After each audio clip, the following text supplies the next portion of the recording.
안녕, BIA 친구들. 오늘 제가 요 카메라 앞에 선 이유는요, 오늘은 좀 이제 고등학교 영어를 어떻게 하면 정말 잘할 수 있을까에 대한 내용이에요. 근데 이것이 고등학생이나 뭐 고등학생 자녀를 두신 부모님들을 위한 영상이라기보다는 초중학생을 자녀로 두신 부모님들을 위한 영상입니다. 아마 이 영상을 고등학생 자녀를 두신 부모님들이 보신다면 정말 격한 공감을 하시지 않을까라는 생각이 들어요. 여러분, 고등학교 영어는 하루아침에 뚝딱 완성이 되는 것이 아닙니다. 우리 아이는 중학교 때 분명히 학교에서 영어 시험을 계속 100점을 맞았고 뭐 이제 공부도 어느 정도 한다고 했는데 고등학교를 갔는데 왜 4등급, 5등급이 나오지? 혹은 왜 3등급이 나오지? 얘는 1등급이 돼야 되는 거 아닌가? 그리고 이 아이는 어려서부터 초등학교 때부터 굉장히 유명한 어학원에서 학습을 해왔고 초등학교 3학년 혹은 2학년 뭐 빠르게는 뭐 7살 때부터도 이렇게 꾸준히 영어를 해왔는데 어떻게 고등학교 영어 성적이 이럴 수가 있어. 선생님들 도대체 뭐 하신 거지? 이렇게 원망의 소리를 하시는 학부모님들 많으시거든요. 그래서 과연 우리 아이가 지금 초등학교 중학생들이 제대로 된 영어 학습을 하고 있는지 점검해 보실 필요가 있을 것 같습니다. 그래서 일단 초등학생들 제일 먼저 영어 학습하면 파닉스를 하잖아요. 그래서 파닉스 공부하고 그리고 단어 공부 열심히 시켜주셔야 됩니다. 저는 항상 그 모든 학생들에게 얘기해요. 이제 우리 영어의 8알은 이제 남의 나라 언어인 거잖아요. 단어죠. 단수거입니다. 정말 8알은 단수거예요. 근데 그거를 고3 때 가서 내가 그 수많은 우리 고등학교 필수 어휘가 5만에서 6만 개인데 그거를 고3 때 외운다고요? 영어만 할 건가요? 다른 과목 안 하나요? 그거는 미리 다 되어져 있어야 되는 거거든요. 총알이잖아요. 총알은 미리 준비되어져 있어야지 전쟁터에 나갈 수가 있잖아요. 똑같습니다. 근데 그거를 그러면 중3 때 시킬까? 고1 때 시킬까? 아니요, 저는 초등학교 때부터 시켜야 된다고 생각해요. 이제 기본적인 단어들. 왜냐하면 고등학교에 와서 그 고등 필수 어휘를 열심히 외우는데 정작 중등 기초 단어를 모르는 경우도 있어요. 중학교 때 공부를 제대로 안 한 거죠. 혹은 초등학교 때 단어. 정말 실화입니다, 여러분. 있습니다. 그렇기 때문에 초등학교 때 해야 되는 단어들 미루지 마시고 초등학교 때 매일 누적 반복해서 하셔야 되고요. 그 다음에 우리 초등학생들 단어뿐만 아니라 또 뭘 해야 돼요? 단어 공부했고 또 읽을 줄 아는 파닉스 읽을 줄 알게 되었다면은 그 문장이 정확한 의미가 무엇인지 독해력을 기를 필요가 있어요. 자, 독해력을 길러줘야 되고 그리고 이제 보통 학원들이 통문장 암기 이런 거 막 하잖아요. 그래서 통문장을 딸딸딸딸 외워요. 그런 시스템을 갖고 있는 학원들도 많습니다. 그럼 어머니들은 막 혹해요. 얘가 이 문장을 다 통째로 다 알아. 얘는 이렇게 말할 줄도 알고 쓸 줄도 안 해. 근데 그거까지만 하는 거잖아요. 근데 중학교 2학년 때부터 이제 영어 시험을 보고 고등학교 때도 영어 시험이 있는데 서술형이라는 게 나와요. 그 서술형이 과연 통문장 암기를 해서 쓸 수 있는 것이냐? 그렇지 않습니다. 통문장 공부를 하지 말라는 얘기가 아니라 통문장 공부를 하지만 그것을 바탕으로 그 공부한 내용을 바탕으로 뭘 해야 된다? 적용을 해야 돼요. 그래서 문장을 본인이 스스로 새롭게 만들 줄 알아야 됩니다. 그 학습 훈련을 시켜주셔야 되는 거죠. 그래서 우리 아이 어디 학원으로 보내야 될지 모르겠습니다. 뭐 어떤 선생님을 만나게 해줘야 될지 모르겠습니다. 고민이 되신다면 확실하게 철저하게 단어 관리해 주시고 그리고 통문장뿐만이 아니라 이 아이들에게 작문 과제를 내주고 그거를 첨삭해 줄 수 있는 능력을 갖고 계신 선생님을 만나는 게 좋습니다. 사실 뭐 영어 전공자들이고 영어를 가르치시는 선생님이라고 해서 다 영작을 훌륭하게 하시는 거는 아니에요. 그래서 뭐 좀 부족하신 선생님들도 계실 거란 말이죠. 그런데 그럴 때 여러분들 좀 그런 부분 잘 알아보셨으면 좋겠어요. 무작정 저렴하다고 가시지 마시고 1, 2만 원 아끼시려고 그냥 아이들 기계처럼 막 돌리는 그런 학원이나 그런 기관으로 보내지 마시고 이왕이면 정말 제대로 된 곳으로 좀 보내셨으면 좋겠습니다. 그래서 아이들의 그 영작을 첨삭해 줄 수 있는 곳 그리고 그 아이의 영작이 통문장 암기나 통문장을 쓰는 것 외에 정말 창작을 해서 쓸 수 있는 능력을 길러줄 수 있는 그런 곳을 가시는 게 좋을 것 같아요. 그래서 이 초등학교 때 요렇게 베이스를 잘 잡으시고, 그리고 이제 중학교 때 올라가잖아요. 중학교도 마찬가지입니다. 중학교 때 단어, 중학교 필수 어휘를 반드시 공부하시되 초등학교 것과 연계해서 그 단어들 까먹지 않게 항상 누적 복습을 하셔야 됩니다. 이 누적 복습이 굉장히 막연하고 시간이 오래 걸릴 것 같잖아요. 절대 그렇지 않습니다. 누적 복습은 처음이 좀 어렵지 계속 하다 보면 그냥 한 번만 슬쩍 훑어도 됩니다. 그 정도로 돼요. 제가 이제 정말 오랜 시간, 20년이라는 시간 동안 학생들을 티칭을 해왔는데, 저도 만약에 티칭을 뭐 수년간 좀 쉬고 그러면 아마 저도 단어나 그 다음에 어떤 이론 같은 것들, 문법적인 이론을 저도 까먹을 거예요. 인간에겐 72시간의 법칙이 있다고 했습니다. 72시간이 지나면 까먹고 또 새로운 정보를 받아들여야 되니까 이제 구정보는 또 빠져나가고, 그런데 내가 그것을 오랫동안 기억을 하고 싶다면 계속 누적 복습하시면 됩니다. 제가 영어를 정말 특출나게 잘해서 이렇게 학생들에게 잘 가르친다기보다는 저는 꾸준하게 계속 공부를 하고 있잖아요. 그래서 반복을 하다 보니까 이제는 그런 이론들을 보지 않아도 그냥 입 밖으로 술술 나오는 것이겠죠. 단어도 마찬가지고. 그래서 우리 학생들도 그렇게 할 수 있다는 것입니다. 지금 초등학교 3학년 혹은 1학년 때부터 시작한 학생들도 있잖아요. 지금 고등학생까지 이 아이들도 적지 않은 시간을 영어 공부를 하기 위해서 시간을 투자했을 거란 말이죠. 그쵸? 근데 그거를 처음부터 제대로 잘 학습하고 누적 복습을 했다면 지금 이렇게 힘들지는 않을 것 같아요. 고등학생이 되어서. 우리 고등학생들이 지금 많이 힘들어하는 것 중에 또 하나는 뭐있냐면, 여러분 초등학교 때는 놀아야 돼. 실컷 놀아야 돼. 시간을 다시 돌릴 수 있다면 나는 초등학교에 가서 실컷 놀 거야. 그런데 공부 좀 한다는 친구들은 초등학교로 다시 돌아간다면 나는 그때부터 공부를 좀 더 열심히 할 거라고 이야기합니다. 그 이유는 여러분 몰아치기가 너무 힘들어요. 근데 초등학교 때부터 그냥 숙제하는 것으로만 딱 끝내지 마시고, 초등학생, 중학생 모두 다 그걸로 끝내지 마시고 하루에 정말 30분만이라도 그 자리에 앉아서 딱 집중을 해서 이거는 숙제가 아니라 공부다.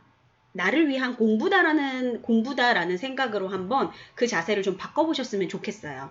그래서 뭐든지 연습을 해야지 그것이 완벽해질 수가 있잖아요. 근데 공부를 초등학교 때, 중학교 때 그냥 슬렁슬렁한 학생들은 언제 힘들다? 고등학교 때 힘들어요. 그럼 포기를 합니다. 포기하고 나고 대고 나는 그냥 이 학교에, 이 고등학교에 그냥 이렇게 밑에 등급 깔아주려고 왔나 보다, 막 이렇게 생각하는 학생들도 있어요. 그래서 어려서부터의 습관이 중요하다고 저는 생각합니다.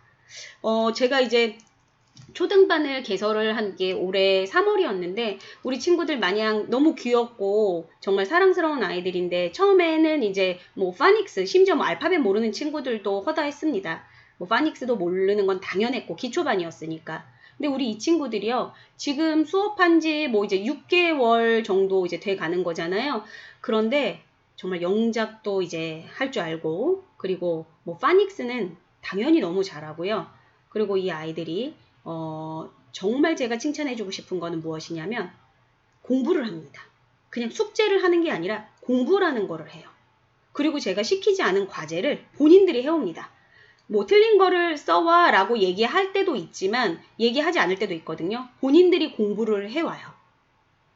그러다 보니까 한두 명이 이렇게 시작을 하다 보니까 그걸 주변에서 이런 선한 영향력이 주변으로 막 퍼지더라고요. 그래서 이제는 학생들이 수업이 끝났는데도 불구하고 집에 돌아가지 않아요. 집에 돌아가지 않고 남아서 과제를 하거나 남아서 자기가 이해를 못했던 거를 이제 다시 또 해결을 하거나 이렇게 하고 있어요.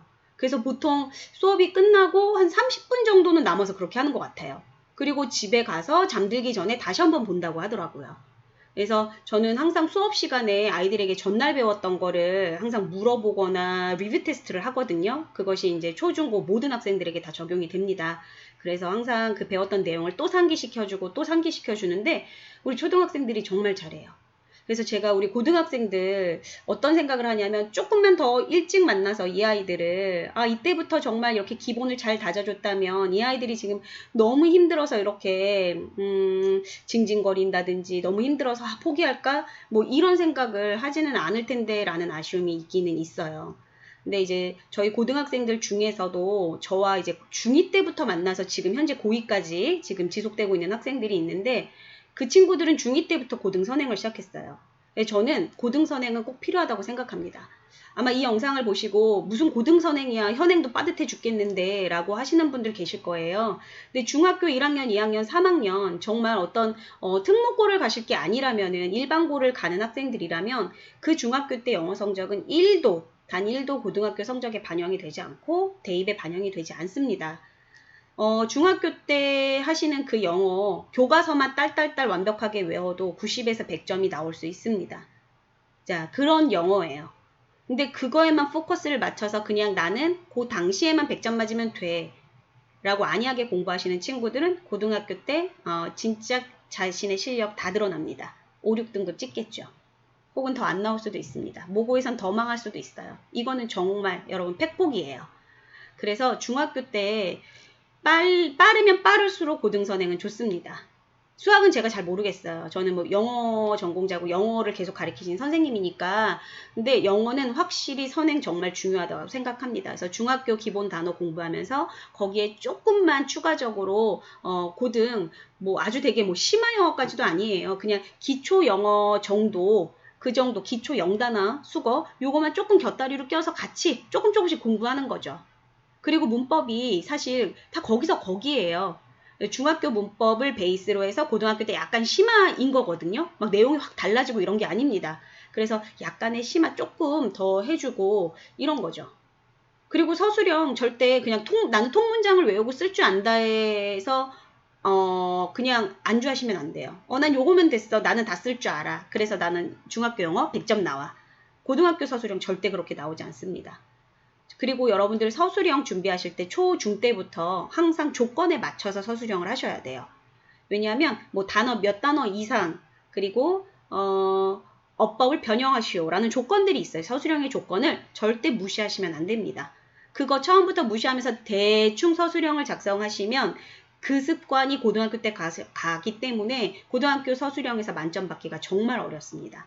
그 서술형의 배점들이 높아요. 7점, 때로는 10점, 뭐 이렇습니다. 하나 틀리면 등급 와르르인 거죠. 그래서 제가 정말 드리고 싶은 핵심은 초등학교, 중학교 당장 1학년은 성적이 안 나오잖아요. 중1이. 당장 뭐 영어 어떤 성적이 나오지 않는다고 허투루 공부하시지 말 것. 그리고 공부하는 습관은 정말 초등학교 때부터 단 30분이라도 좋으니까 매일 앉아서 숙제 외에 그날에 배운 내용들을 복습하는 거 부모님들이 옆에서 도와주세요. 이렇게 막 윽박 지르시면서 하지 마시고 좀 아이가 기분 좋게 즐겁게 할 수 있도록 좀 으쌰으쌰 해주시면서 저는 우리 초딩들한테 이제 특히 칭찬을 정말 많이 하거든요.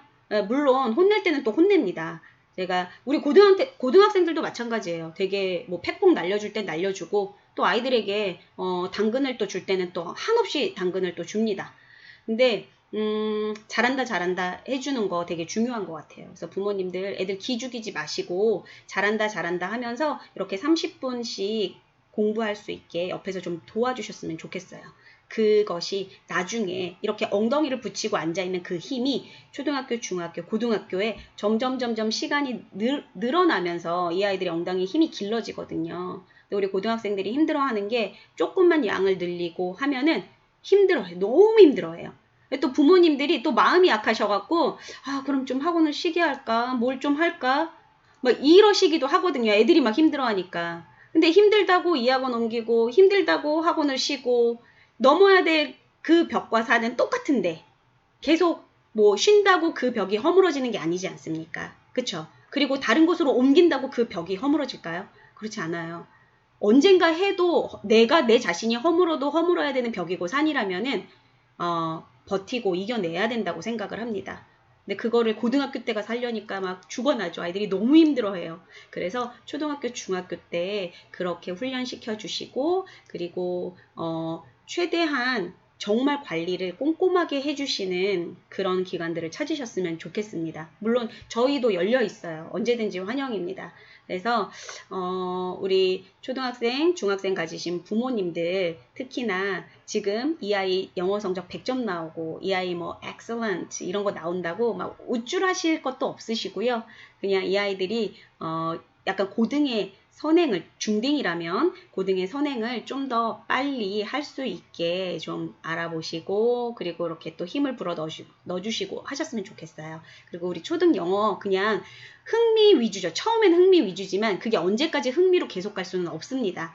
그래서 제대로 아이들에게 영어를 티칭하는 그런 교육기관을 찾으셨으면 좋겠습니다. 그래서 아이들 통문장 외우고 통문장 딸딸딸딸 입 밖으로 소리내서 한다고 어머 너무 잘한다 이렇게 그 모습에만 현혹되지 마시고요. 정말 이 아이가 내가 어떤 한글을 딱 던져줬을 때 영작을 할 수 있는지 그것도 한번 체크를 해보시고 그 훈련이 되어야 합니다. 통문장 암기해서 그냥 단순하게 써서 점수를 내는 거라면 누구든지 할 수 있겠죠. 그래서 근데 그렇지가 않습니다. 현실의 고등학교 영어 시험은 절대 그렇지 않기 때문에 중학교, 초등학교 때 탄탄하게 준비를 해서 가자. 그래야지 우리 아이들도 덜 힘듭니다. 모든 수능을 향해 가는 그 길은, 대학을 향해 가는 길은 정말 힘들죠. 우리 초등학생들이 그러더라고요. 근데 영어 공부 왜 열심히 해? 벌써부터 좋은 대학교 가고 싶어서래요. 좋은 직장에 가고 싶어서래요. 전 어렸을 때 그 생각까지 못했던 것 같거든요. 아이들이 굉장히 많이 깨어 있습니다. 네, 그래서 여러분 정말 더 나은 미래, 뭐 공부를 잘하는 게 인생의 전부는 아니지만 좀 더 나은 미래를 갖고 싶다면 이 아이들이 좀 더 수월하게, 너무 힘들지 않게 가지 않도록 조금이라도 수월하게 갈 수 있게끔 부모님들이 옆에서 이렇게 그 판을 좀 벌려주셨으면 좋겠어요. 그래서 제대로 된 교육기관을 찾으시기를 바라고, 우리 파닉스 초등학생들 다시 정리해드리면 파닉스 그 다음에 읽고 쓰고 그리고 또 읽고 쓰고 그 다음에 그 독해력 굉장히 중요해요, 여러분. 직독직해가 됐는데 내용이해를 못하는 친구들이 있어요. 그러면 문제를 풀 수가 없습니다. 그게 우리 고등학생들의 현실이거든요. 어려서 책 많이 읽혀주시는 거 정말 좋은 것 같아요. 야, 읽어. 너 읽고 30분 독후감 써. 이게 강제적으로 하는 게 아니라 어머니도 같이 읽으시면 좋죠. 같이 읽고 엄마는 이 책 읽었는데 이 내용이 이래서 참 괜찮은 것 같아. 그래서 여기 주인공은 이래서 이런 것 같더라. 같이 이야기를 하는 거죠. 아이한테만 야, 너 혼자 읽어. 뭐 용돈 한 1,000원 줄게. 이렇게 하는 거 말고요. 같이 동기부여를 주셔야죠. 어머니도 아버님들도 같이 공부하시면서 아이들이 공부할 수 있는 장을 마련해 주시는 게 우리 초등학생 자녀를 두신 부모님들의 역할이 아닐까 싶습니다. 중학생들은 중학교 그 현행 점수 잘 나온다고 거기에 혹하지 마시고 반드시 고등 선행 영어가 동반이 되어야 한다. 그래야 우리 아이들 지치지 않고 고등학교 때 공부할 수 있습니다. 오늘의 영상이 정말 도움이 되셨다면 좋아요, 구독 꼭 눌러주세요. 오늘도 건강한 하루 되세요. 안녕, 비와이.